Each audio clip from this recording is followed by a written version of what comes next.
On commence par la fin avec le dernier combat de la soirée sous les yeux du couple princier. Il s'agit de la tête d'affiche, le championnat du monde des poids moyens WBA et IBO. D'un côté, le japonais Nobuhiro Ishida, 34 combats, 24 victoires, 8 défaites et 2 nuls. En face, le champion du monde en titre, invaincu, 25 victoires dont 22 par KO, le Kazakh Gennady Golovkin. Il remet son titre en jeu pour la 7e fois. Les hymnes retentissent dans la salle des étoiles et un visage bien connu soutient ouvertement le Kazakh, le champion olympique de cyclisme Alexander Vinokourov.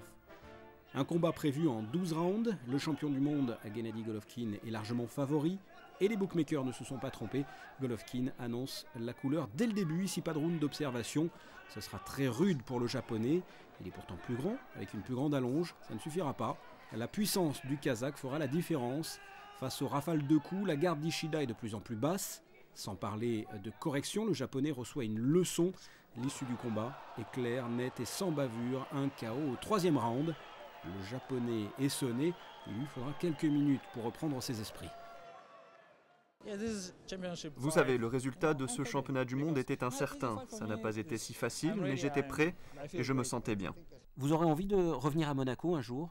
Oui, bien sûr, j'espère, je le souhaite. C'était une superbe idée pour tout le monde de la boxe, pour Monaco, et Monaco est une superbe ville, un très beau pays. Un peu plus tôt dans la soirée, autre événement phare, le Super Four, une sorte de demi-finale dans la catégorie des poids moyens, avec $1 million à la clé.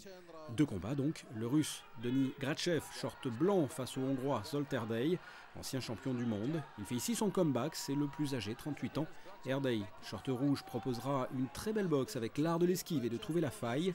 Le combat ira au terme des 10 rounds et dans cette rencontre, entre le jeune loup et le vieux renard, c'est le jeune loup qui va l'emporter. Moins beau à voir, mais peut-être plus efficace. Denis Grachev est le premier finaliste. Deuxième combat de ce Super Four, le favori Edwin Rodriguez, dominicain, est en short bariolé. En face, l'Argentin, short noir, Ezequiel Maderna. Malgré quelques gestes limites de Rodriguez, comme ce coup bas qui lui a valu un point de pénalité, c'est le favori qui remportera ce combat à l'issue des 10 rounds. Edwin Rodriguez sera le 2e finaliste du Super Four.